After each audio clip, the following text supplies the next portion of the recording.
let's be frank. Everybody knows about, or at least has heard of, Call of Duty.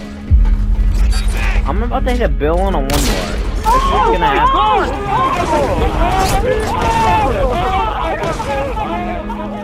You know Team Deathmatch. You played zombies with your friends, and when you think about shooters, Call of Duty's one of the first that comes to mind. It's been described as games console gold. Call of Duty. Call of Duty. Call of Duty. The new Call of Duty. Call of Duty. Call of Duty. Call of Duty. Call of Duty game. From the original World War II trilogy and groundbreaking release of Modern Warfare, to the launch of the title's very own massive eSports league, and now the fourth iteration of Black Ops, COD is one of the best-selling video game franchises of all time. And it's not going away anytime soon. And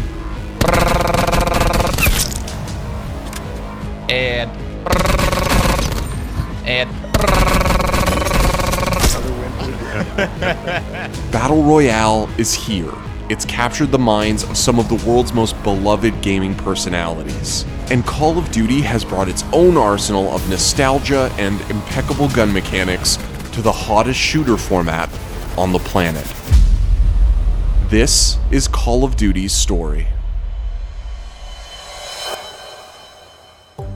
Call of Duty began as a first-person shooter set in World War II, and was built off of Quake 3 Arena's engine when it first released in October 2003. The game was developed by Infinity Ward and released by Activision during an era where FPS games were taking over the mainstream.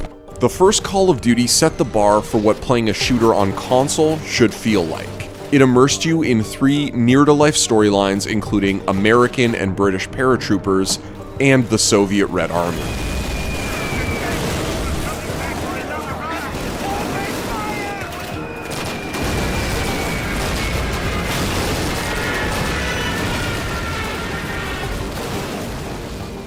And as the Call of Duty franchise evolved, it gave us all we needed to satisfy that craving. After several World War II themed iterations, Activision and Infinity Ward dropped Call of Duty 4 Modern Warfare in 2007. 50,000 people used to live here. Now it's a ghost town. So close to Ready up.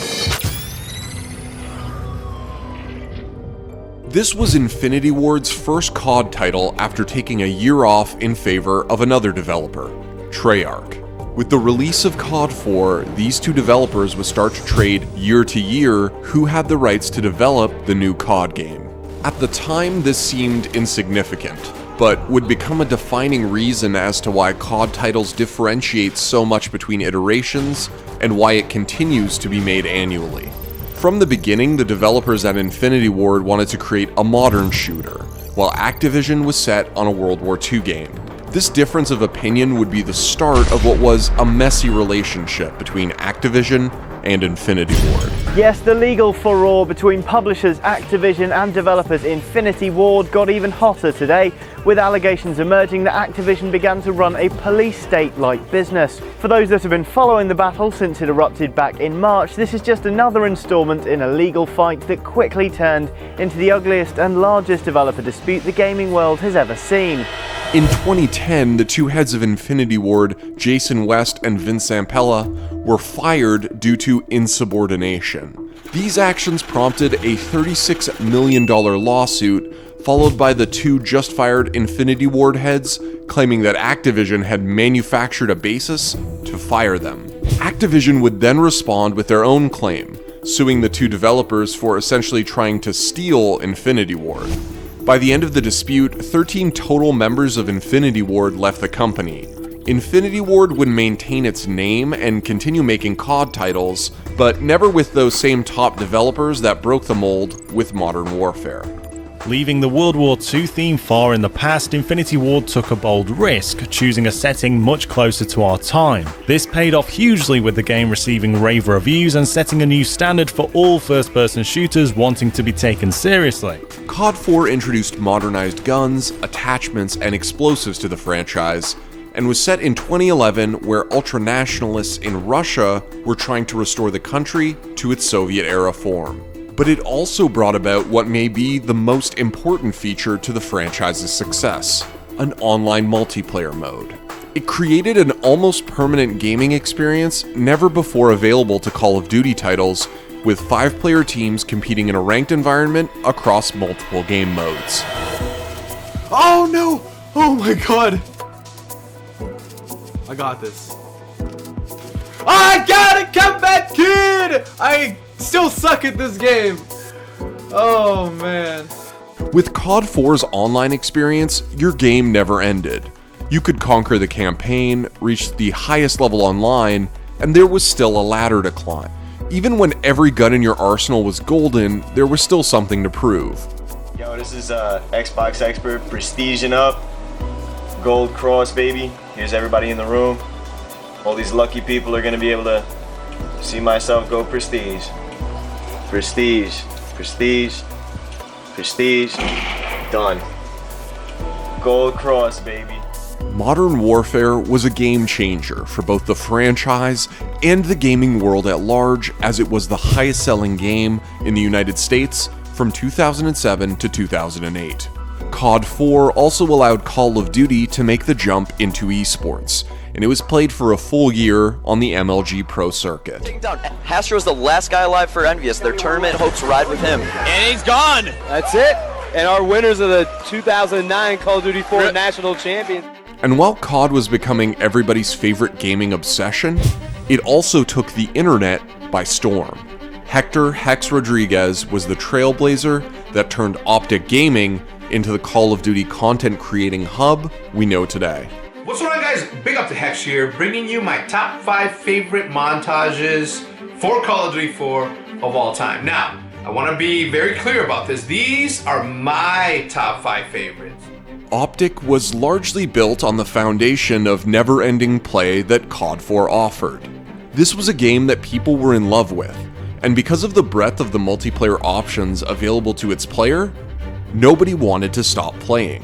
So Hex, a founding father of the Call of Duty scene and the media that surrounded it, recruited players to help grow the Optic channel and the team's name. For us, the way that Call of Duty and sniping was being developed in Call of Duty 4, spoke loudly of what we were trying to do, right?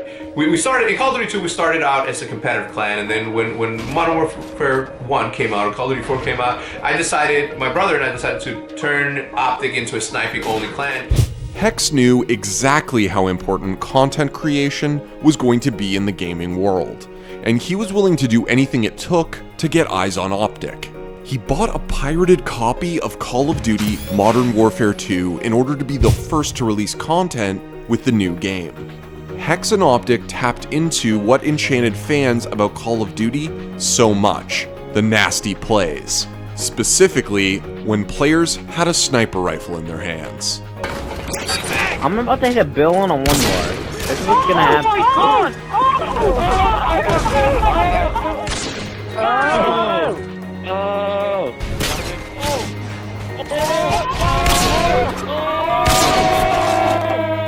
Optic were attracting hundreds of thousands of fans to their YouTube channel to watch their players make people look silly. From 360 no-scopes to quick-scopes and snipes of incredible distances, Optic was marketing their COD team in a way that's oddly familiar to the highly marketed esports framework we have now.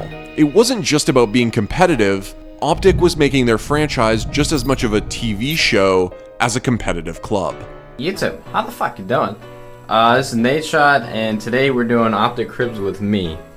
So just let me give you guys a little tour. Now, with that said, Optic were also the best team in Call of Duty, and no moment showed that more than the first Call of Duty XP in 2011. Call of Duty XP was a COD convention as well as an esports event. The XP esports event was more or less a release party for Call of Duty Modern Warfare 3 and featured a performance from Kanye West.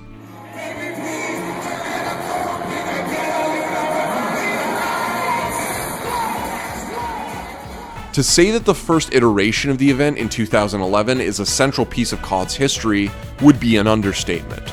Quite simply, the event was massive and boasted the kind of hype, stardom, and prize pool that we've come to expect from modern esports events. He's knocked out as well as Fearlove, so it's up to Excellence and Arsenal to try to do something about it.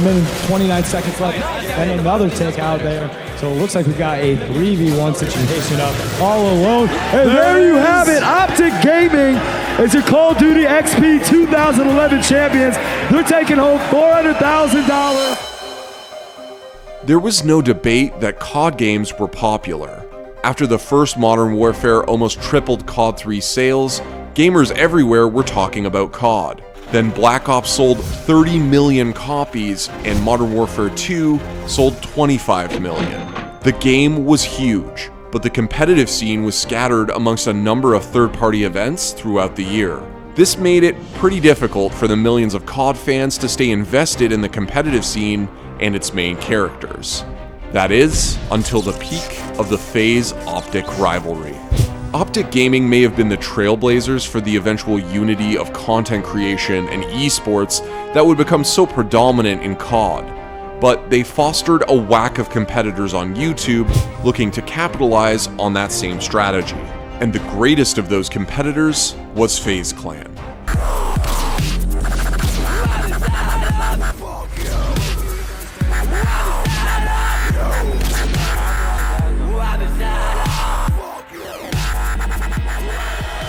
The FaZe Clan and Optic Gaming rivalry was born on YouTube, where both organizations were fighting over the same turf.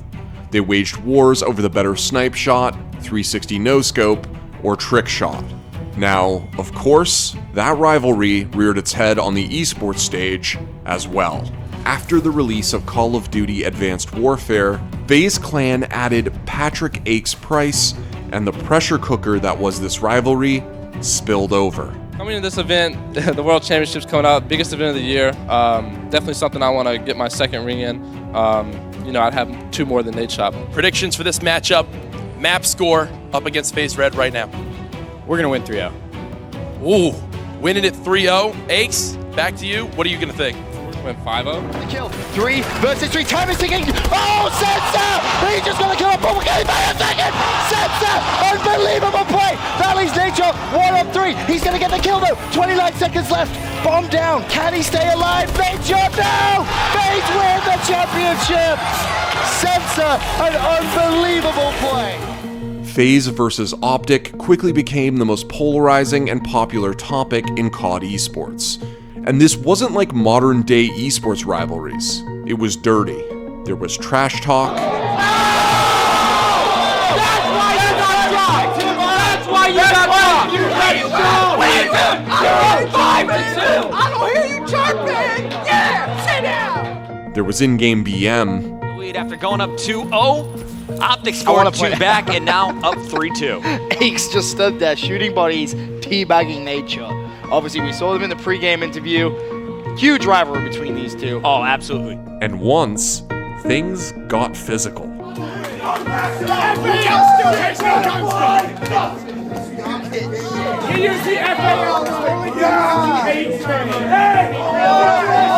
something away from us.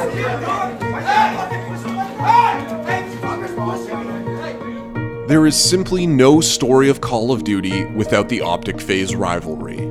It transcended multiple platforms and allowed for the character-driven drama that keeps fans hungry for more. No matter where COD ends up when it comes to competitive play, one thing is for sure, nobody will ever forget FaZe versus Optic. After Optic's 7th place finish at the Call of Duty Championship in 2015, maybe the game's most recognizable face, Nadeshot, retired from playing COD competitively. I felt like, in a sense, I was somewhat holding my team back. I just need some time to step back and really pursue other things that I'm passionate about. With Nadeshot's retirement, the most contentious era of the Optic FaZe rivalry had ended, and so did his personal onstage rivalry with Aches. That said, as Optic versus FaZe started to fade, the Call of Duty World League was starting up. As exciting as it was to finally get a real esports league for COD, World League started at a difficult time.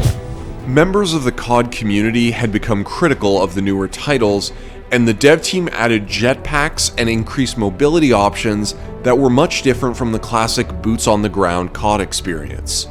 The one thing that everyone is discussing is whether they want exosuits or no exosuits. Go back to classic Call of Duty or stick with another game like Advanced Warfare. Dude, this literally just feels like fucking the new Halo. Dude, this is Like, weird. this feels like- Now, if this were a funeral, I think that the ending and parting words would go a little something like this. Call of Duty Infinite Warfare. You were sort of like that uncle that just nobody really liked, but we sort of just had to deal with you. You were forced upon us for how long? 9-10 months. Now it's done. Your time is up. 2016 was a time where the biggest names in esports were really starting to pick up steam. Counter-Strike Global Offensive had proven to be the de facto best FPS esport, and Dota 2 and League of Legends were both skyrocketing in popularity. Are your international 2016 champions? They are the undisputed best team in the world. The SKT reign continues. They win their third world championship. Luminosity winning their first major championship.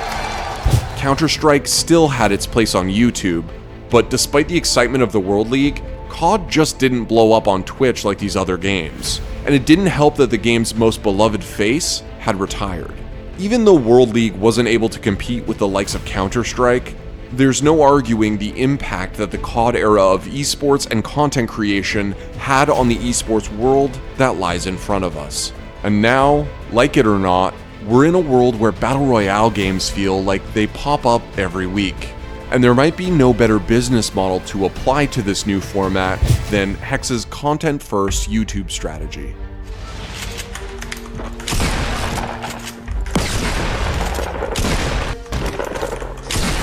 You're insane, dude. You're insane. Oh my dance. You gotta dance. There we go. Many of COD's most endemic organizations have jumped into games like PlayerUnknown's Battlegrounds and Fortnite. And the enchantment you felt on your parents' old boxy computer is being felt again by a new generation of gamers, learning to phase up in a new game because of a history and a groundwork laid by the heroes of Call of Duty past. In the past, COD has proven its ability to succeed when taking a swing at supplementary game modes. Back in 2008, they struck gold with the Zombies game mode in Call of Duty World at War.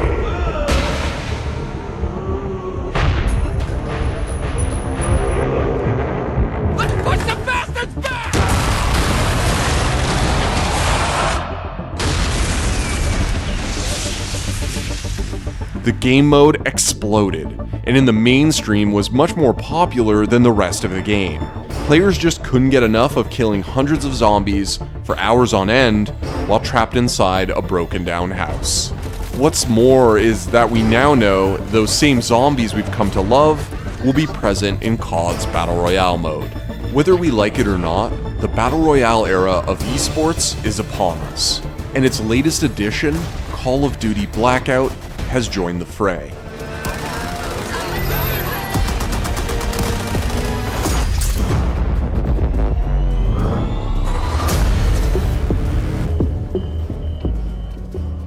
Midway through September of 2018, the Blackout PC Open Beta revealed itself to a Fortnite-frenzied gaming world. And, well, Blackout held its own. He's got to be down by the street. Either down by the street, behind the wall, 120. There he is. I see him. Let's go. Stand down. Potential collapse detected. Advise relocation to indicated safe zone. What's wrong? Lots to discuss here, gentlemen. RTB for AR debrief. He has no fucking You got a armor. grapple gun, you got a grapple. Yeah! Yeah, let's go! Let's go! Exactly how we drilled it. Oh, I thought I was gonna lose Sierra. that fight. I got so scared, man. You're the best, bro. You're God tier, baby.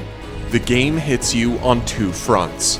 On one hand, you've got everything you knew and loved about your favorite Call of Duty titles. The maps, the zombies, the grappling gun, and even that annoying little RC car. while at the same time, you get the Battle Royale experience that PlayerUnknown's Battlegrounds has popularized and thrived off of. That whole jump off a plane and parachute into a multi-terrained wasteland and fight for your life kind of thing. And then do it again, and stream it, and pop off. It's hard to believe, but they seem to have nailed both. Yeah!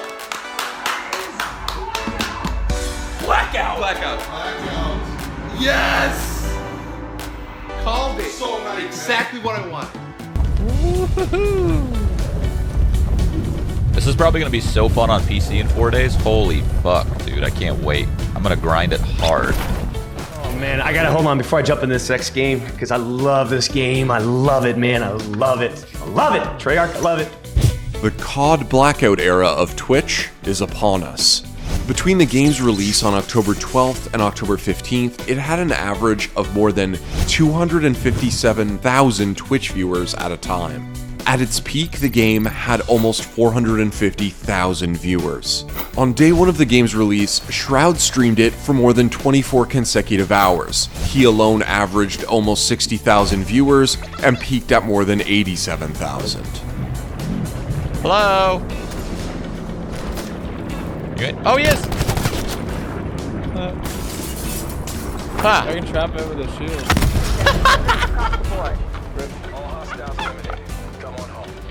Oh my god. The hype from COD even drew attention from the world's biggest Fortnite streamers, the likes of Ninja, Tim the Tatman, Nick Merckx, and more. Oh yeah, there's a team up there. Oh my god. Oh my!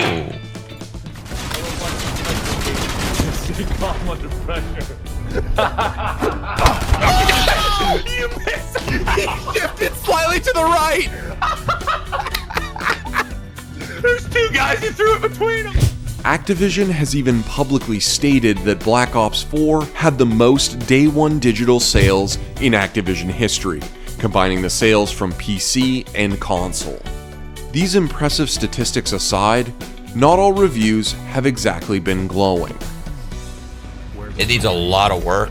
It's still very early. Like, it doesn't feel perfect. It doesn't feel like a perfect Battle Royale launch.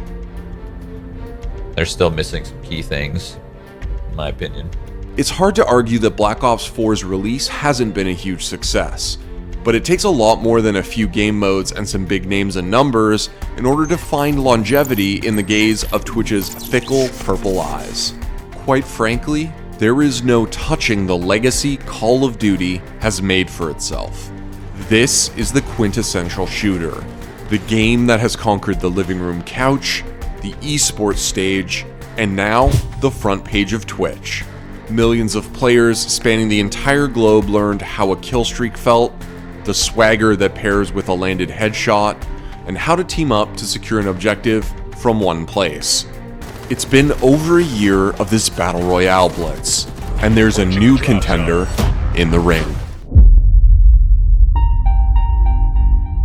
Thanks for watching. If you want more great content just like this, be sure to hit the subscribe button.